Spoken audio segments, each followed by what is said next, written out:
chrétien fidèle. Alléluia, Jésus revient. Chrétien fidèle. Alléluia, Jésus revient. Toi le consacré. Alléluia, Jésus revient. Reste consacré. Alléluia, Jésus revient. Il vient nous chercher. Nous serons avec lui dans les airs. Dans les airs. Nous serons avec lui dans les cieux. Avec les anges. Nous allons adorer Jésus notre Seigneur. Adorer. C'est la raison de ma vie.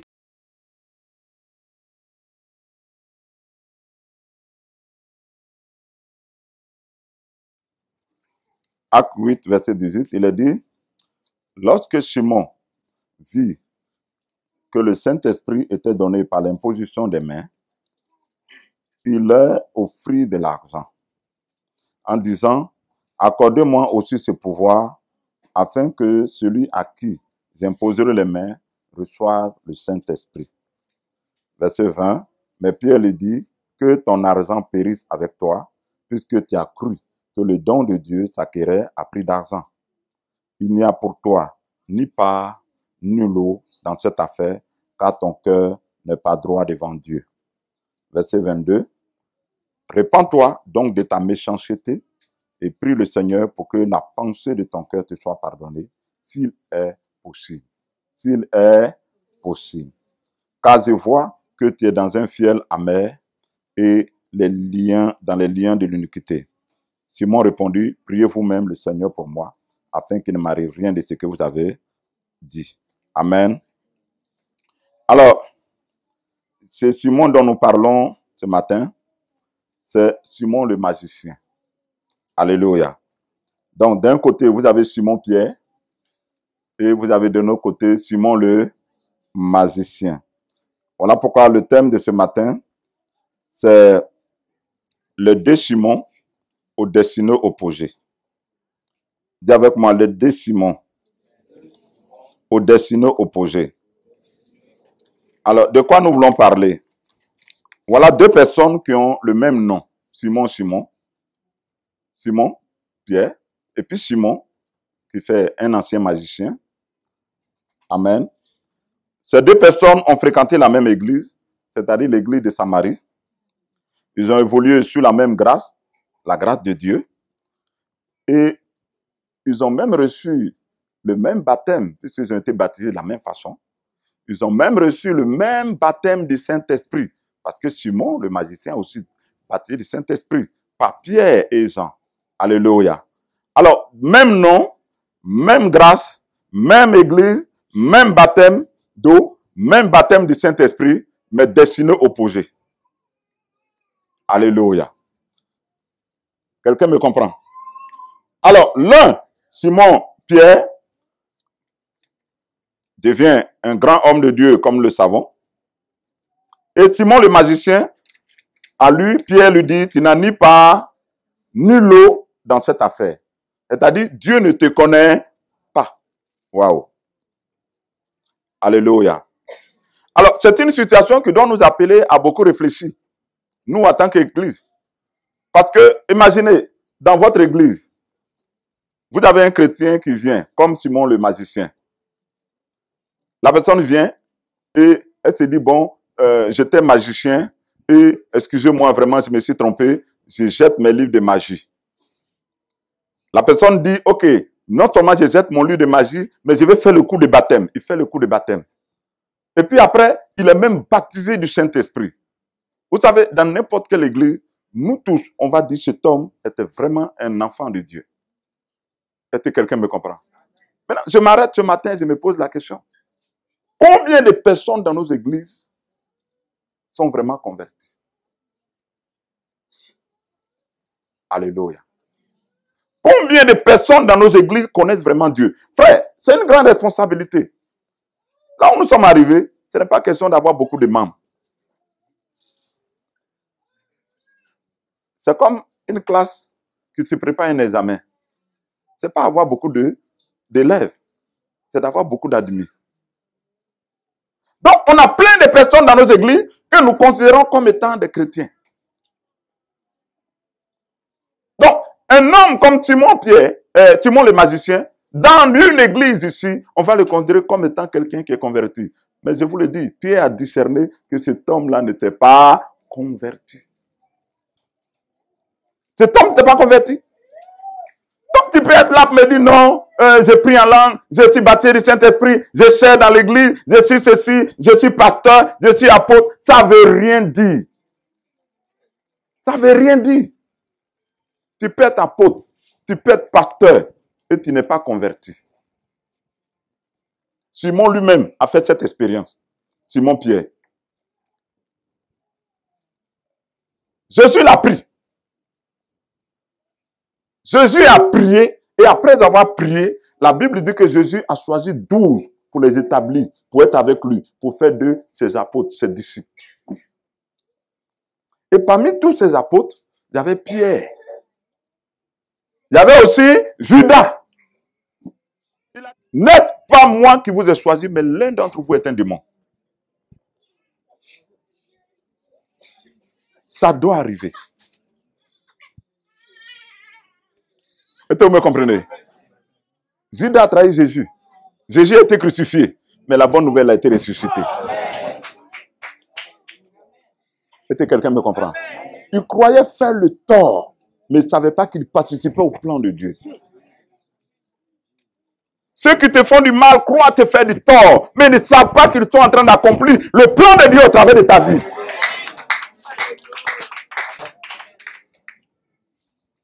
Quelqu'un me comprend ce matin? Donc, premier Simon, baptisé d'eau, baptisé du Saint-Esprit. Mais Simon le magicien, il n'est pas converti. Alors, si nous regardons la vie du deuxième Simon, c'est-à-dire Simon-Pierre, on se rend compte que sur son parcours, il a eu des difficultés. De tous les disciples, Pierre était le seul à avoir renié Jésus 3 fois.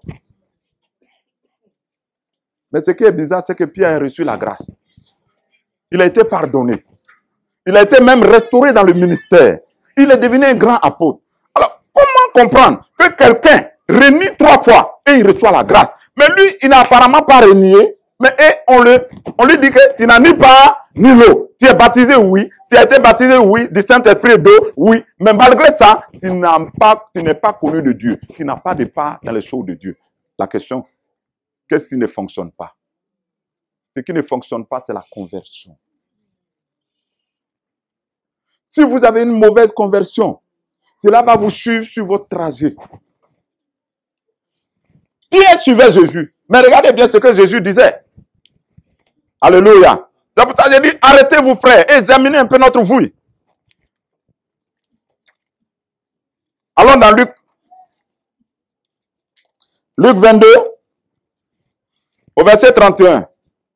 Le Seigneur dit, Simon, Simon, Satan vous a réclamé pour vous cribler comme le froment, mais j'ai prié pour toi, afin que ta foi ne défaille point. Et toi, quand tu seras, maintenant je vous pose la question, il était converti ou n'était pas converti? Ah bon? Il n'était pas converti? Mais il dormait où Jésus dort.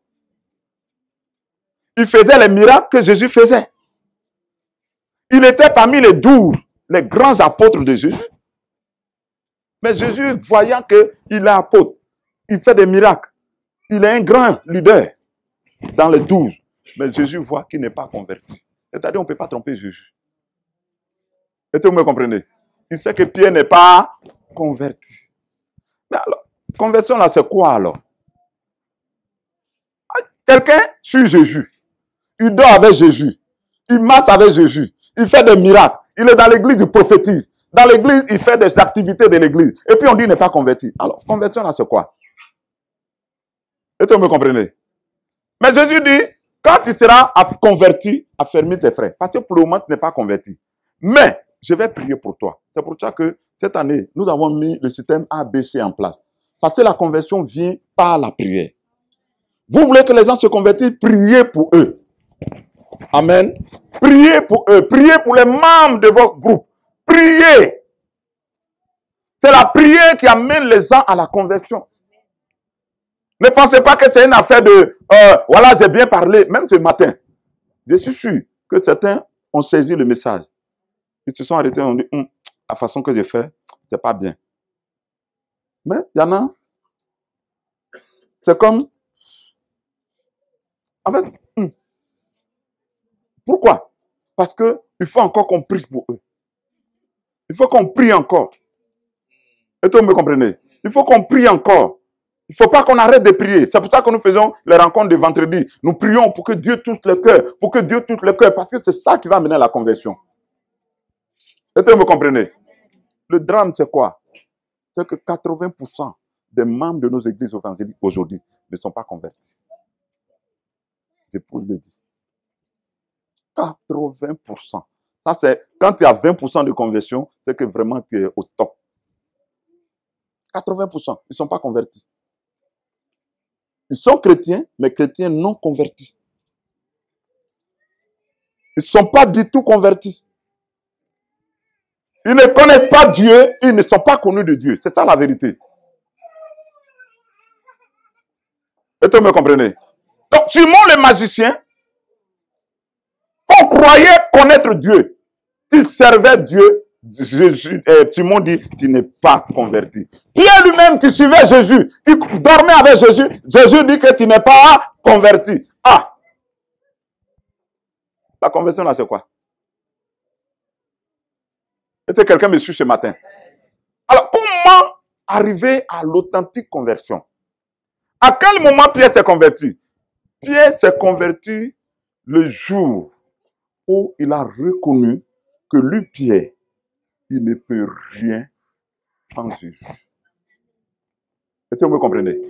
La Bible dit quoi? Quand Jésus a dit, Satan vous a réclamé, Pierre a dit, oui, cela peut arriver à tout le monde, mais sauf moi. Tout le monde peut t'abandonner, mais moi, je ne peux pas t'abandonner. Jésus dit, aujourd'hui même, tu me réuniras.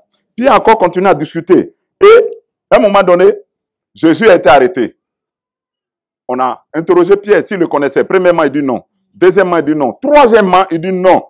Il l'a renié. Et quand il le reniait, Luc 22, verset 61, nous dit, le Seigneur s'étant retourné, regarda Pierre. Et Pierre se souvint de la parole que le Seigneur lui avait dite avant que le coq ne chante aujourd'hui. Tu me renias 3 fois. Et étant sorti, il pleura amèrement. Dis avec moi, pleura amèrement. Voilà. Quand vous atteignez ce stade-là, vous êtes capable de pleurer amèrement sur vos péchés. Si vous pouvez être capable de pleurer amèrement sur votre état de cœur, vous êtes capable de pleurer amèrement sur vos hypocrisies, sur l'endurcissement de votre cœur. Vous êtes capable de pleurer amèrement sur votre condition. Alors le Saint-Esprit peut faire quelque chose pour vous. Donc, quand il atteint ce niveau où il est au bout de lui-même, il est dans ses limites, dans ses retranchements. Plus tard, le Seigneur va lui poser la question. Il dit, Pierre, est-ce que tu m'aimes? La réponse est claire. Seigneur, tu sais tout. Pourquoi? Tu étais avant, il va dire, mais Seigneur, c'est vrai, moi je t'aime. Hein? Mais non, là, il a compris. Quelqu'un comprend ce que j'ai dit ce matin? As-tu une fois pleuré amèrement pour tes péchés? Le Saint-Esprit t'a-t-il convaincu de péché et de jugement, en sachant que le péché que tu fais va te conduire droit en enfer, et que tu te sens toi-même en train de transporter sur le chemin de l'enfer, et que tu sens que rien ne peut t'arrêter, parce que tu es prisonnier d'un caractère qui te pousse à faire des choses que tu ne veux pas, et que cela te pousse à aller fléchir les genoux devant le trône de la grâce. Vous dites, Seigneur, aide-moi, j'ai besoin de toi, de commencer à pleurer pour mon péché. Demandez l'aide de Dieu. Demandez ta grâce pour ma vie. Est-ce que tu es arrivé à ça? Si tu n'es pas encore arrivé à ça, ta conversion, mais je doute fort de ta conversion. Simon a fait cette expérience. Est-ce que quelqu'un me comprend? Il était amer par rapport à lui-même. Amer sur son péché. C'est pas juste un regret. Les chrétiens, non, je regrette, vraiment, je ne sais pas pourquoi j'ai fait. Mais après, quand il finit de faire, il refait encore. Donc, bref, qu'est-ce que je veux dire par là? Voilà des gens qui viennent à l'église. Je suis malade, on prie. Et puis après, on ne les voit plus. Oh, j'ai besoin d'argent. On prie. Et puis après, mes frères, pourquoi ces gens de personnes ne sont pas vraiment convertis? C'est ce qui s'est passé avec Simon le magicien. Frère, c'est vrai, il a jeté ses livres de magie. C'est vrai qu'il suivait les apôtres. C'est vrai qu'il avait l'envie vraiment de connaître les choses. Mais remarquez que dans son parcours, on ne trouve nulle part où Simon magicien a regretté d'avoir pratiqué la magie. Où il s'est repenti des œuvres de la magie. Alors, qu'est-ce qui l'a amené à la magie? C'était le désir d'être important. C'était le désir d'être important. Il avait dans son cœur une soif d'être un homme important. Et cette soif l'a amené vers la magie. Mais quand il rencontre Jésus, il rencontre l'évangile, il voit une puissance qui est au-dessus de la puissance que lui, il est en train d'exercer. Alors, quand il va vers l'évangile, il ne va pas pour se convertir. Il va pour trouver une autre magie plus puissante que celle qu'il avait. Donc, il avait un mauvais mobile. Son cœur était mauvais. Combien de chrétiens viennent à l'église, non pas pour un changement de cœur, mais pour l'argent. Non pas pour un changement de cœur, pour le mariage. Non pas pour un changement de cœur, pour le matériel. Vous êtes là, mais en fait, vous n'êtes pas converti. Vous n'êtes pas converti. Parce que dans ton parcours, il n'y a jamais eu un temps où on a vu, où tu t'es placé devant le trône de la grâce pour que le feu de Dieu vienne sur toi. Parce que le vrai problème de l'homme, c'est la nature charnelle que vous avez.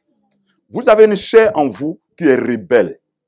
Vous avez en vous une chair qui va contre Dieu. Vous avez une chair qui vous rend méchant. C'est cette chair-là qui fait que vous avez du mal à suivre les choses de Dieu. Maintenant, ce que Dieu attend de vous, c'est que vous puissiez renoncer à cette chair.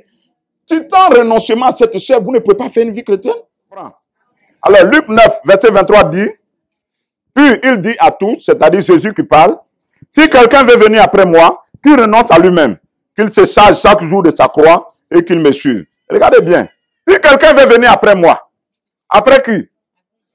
Il parle à tous. Tous, ça veut dire quoi? Tous. Les pasteurs, les prophètes, les évangélistes, les docteurs, les diacres, les diaconettes, les anciens, qui que vous soyez, blancs, noirs, pauvres, riches, qui que vous soyez, Jésus dit, frère, tu veux venir après moi? Premièrement quoi? Maintenant, je te pose la question. Toi, tu as renoncé à toi quand? Ça remonte à quand où tu as renoncé à toi-même. Simon le magicien n'a jamais renoncé à lui-même. Il était toujours à la recherche de la réalisation de son rêve. Mais cette fois-ci, il va utiliser Christ pour le faire. Et c'est ce qui se passe même avec les pasteurs. Beaucoup de pasteurs le font. C'est-à-dire que tu étais pauvre. Tu as fait du travail dans le monde, tu n'as pas marché. Tu vois l'église maintenant comme une entrée financière. Alors tout ce qui t'intéresse maintenant, c'est avoir de l'argent. Qu'est-ce qu'on va faire? Il faut créer des opportunités d'argent. Vendre l'huile d'onction, l'huile bénite, eau bénite, caca béni, quoi béni encore, tout béni. Et les gens vont prendre, on va aller acheter, on va se pomader avec, on dit ça fait des miracles. Alors que vous êtes en train d'entrer en contact avec des démons, sans le savoir. Mais pourquoi on le fait? Ils le font parce qu'ils ont besoin d'argent. C'est un rêve qu'ils avaient dans le monde. Mais ils n'ont pas tué ces rêves le jour qu'ils ont accepté Jésus. Ils n'ont pas tué ces rêves. Il y a des rêves qu'il faut faire mourir. Il y a des passions de la chair que vous faites mourir. Le jour que vous avez rencontré Christ, vous devez livrer votre être tout entier. Seigneur, je me livre en tes mains. Je veux que toi, tu prennes le contrôle de ma vie. Mais que ça a eu lieu dans ta vie. Tu t'es jamais arrêté pour regarder ta vie, ton péché, tes fautes, pour dire oui, Seigneur, ça je ne veux pas, ça je ne veux pas, ça je ne veux pas. Seigneur, vraiment aide-moi jusqu'à ce que je sois libéré et je vais voir ta gloire. Alors, qu'est-ce qui te fatigue? La chair. La chair. Est-ce que vous me comprenez? Alors, il dit, si tu ne renonces pas à ta chair, tu ne renonces pas à tes vieils hommes, ce vieil homme méchant, tu ne prends pas ton cœur pour le déposer sur le trône de la grâce. Parce que c'est ce que Dieu nous attend. Il dit, prenez votre cœur, ton cœur méchant, ton cœur mauvais, tes caractères mauvais. Tes caractères, prends-les, va les déposer sur le trône de la grâce. Dépose-les sur l'autel de Dieu. Là où Jésus est mort, tu déposes. Et puis maintenant, tu demandes que le feu descende. Le feu doit d'abord consumer ton caractère avant que tu vas voir la gloire de Dieu. Mais vous priez, vous dites, je vais voir la gloire de Dieu, alors que vous ne voulez pas que Dieu crucifie votre caractère. Quand la gloire descend sur la chair, ça crée toujours la confusion. Voilà pourquoi il y a la confusion dans les églises. Ils finissent de parler en langue, ils se font des boxes. Ils finissent de parler en langue, ils s'empoisonnent. Ils finissent de parler en langue, ils disent, Seigneur, ta gloire, ta gloire, ta gloire. Frère, ce n'est pas la gloire d'abord, c'est le feu d'abord. Quand Élie priait, Élie n'a pas prié pour que la gloire descende. Élie a prié pour que le feu descende. Le feu doit d'abord descendre pour consumer l'offrande, pour consumer le sacrifice. Et alors, la gloire peut venir. Mais vous ne priez pas pour consumer le sacrifice. Vous n'offrez même pas votre cœur comme un sacrifice. Romains 12 le dit. Il dit, bien aimé, par la compassion de Christ, je vous exhorte à offrir vos corps. C'est-à-dire que c'est ta vie, ta nature, ton mauvais caractère, mon mauvais caractère. Tout ce qui est dureté dans mon cœur, Dieu veut que je dépose sur le trône. Mais je dois me confesser. Je dois identifier tout ce qui ne va pas dans ma vie. Ce n'est pas de parler des autres. Ce que les autres ont fait, les autres ne font pas. Toi-même, ce que tu fais. Ce que Dieu ne voit pas, et les hommes ne voient pas, mais Dieu sait. C'est ça la repentance. Que quand ce mauvais caractère, ces mauvais jeux, je suis capable de les placer devant Dieu. En ce moment, il dit, Seigneur, envoie ton feu. Quand le feu vient, ça brûle le sacrifice. Ça brûle l'holocauste. En ce moment, la gloire de Dieu peut venir. Mais si tu dis, j'attendrai jusqu'à ce que la gloire vienne, mais sans permettre au feu de venir d'abord, consumer le sacrifice, la gloire va venir. Mais ça sera la confusion. Alors, 2 Chroniques 7, verset 1 à 2, on va lire ça et puis on va clôturer. Il a dit, lorsque Salomon eut achevé de prier, le feu descendit du ciel et consuma l'holocauste et les sacrifices. Donc, il a placé un holocauste, il a placé un sacrifice. L'autel là, c'est la croix de Christ. Et la suite, c'est quoi? Et la gloire de l'Éternel remplit la maison. Les sacrificateurs ne pouvaient entrer dans la maison de l'Éternel quand la gloire de l'Éternel remplissait la maison de l'Éternel. Donc, en clair, vous voulez voir la gloire? Envoyez le feu d'abord. Non, vous n'avez pas compris. Avant la gloire, il faut qu'il y ait le feu. Mais pour que le feu descende, il faut un sacrifice. Qu'est-ce que tu places sur l'autel? Qu'est-ce que vous placez souvent? Vous placez les autres. À cause de tel, à cause de tel, à cause de tel, à cause de tel. Non! Place tes calomnies. Place tes mensonges. Place ton adultère. Place ta fornication. Place ta méchanceté. Place ton hypocrisie. Place ça sur l'autel de Christ. Parce que Christ est devenu péché pour toi. Et tu es mort avec lui. Ce qu'il veut, c'est que tu t'identifies par rapport à au péché. Plutôt sa vie qu'il a déposée sur la croix. Que tu prennes toi ton corps, tu prennes ton sacrifice, tu prennes ta vie. Tu n'as pas honte de ça. Tu dis, Seigneur, ça ne me plaît pas. Je ne vais pas cacher mon copain obscur. Je sais que mon cœur n'est pas pur. Je vais faire le bien, mais je me retrouve en train de faire le mal. Seigneur, je vais prendre ce corps. Je vais prendre ce corps du péché. Je le place sur l'autel. Je le place sur ton autel. Je ne veux plus continuer cette vie d'hypocrisie. Et Pierre pleura amèrement. Et quand tu commences vraiment à te répandre devant Dieu, dans les larmes, dans les pleurs, non, ce n'est pas à l'église, c'est à la maison.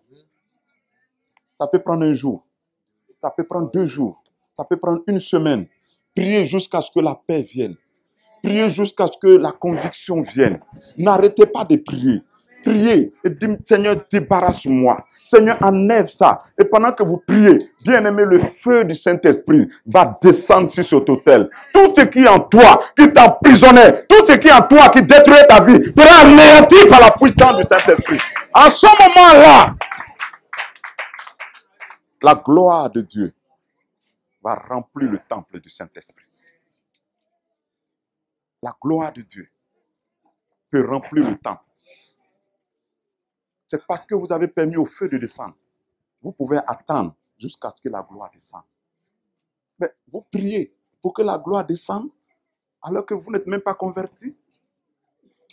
Alors que vous vivez encore dans la fornication, dans le mensonge, dans le vol. Vous ne voulez pas vous repentir, dans l'orgueil, dans les rancunes. Vous ne voulez pas livrer vos cœurs entre les mains de Dieu et vous attendez la gloire. Quelle gloire? Quelqu'un me suit? Pendant que vous permettez au feu de consumer la vieille nature, alors vous pouvez maintenant vous identifier dans la nature de Christ. On appelle ça le dépouillement et le revêtement du nouvel homme. Vous pouvez vous accaparer de sa bonté. Être bon comme lui il est bon. Vous pouvez vous accaparer de sa fidélité. Être fidèle comme lui il est fidèle. Par la foi. Parce que vous avez renoncé. Vous pouvez vous revêtir. Parce que vous êtes dévertu. Vous pouvez vous revêtir. Parce que vous êtes dépouillé. Vous pouvez vous revêtir. Est-ce que quelqu'un me comprend ce matin? Que la grâce de Dieu soit avec vous. Que sa faveur soit avec vous.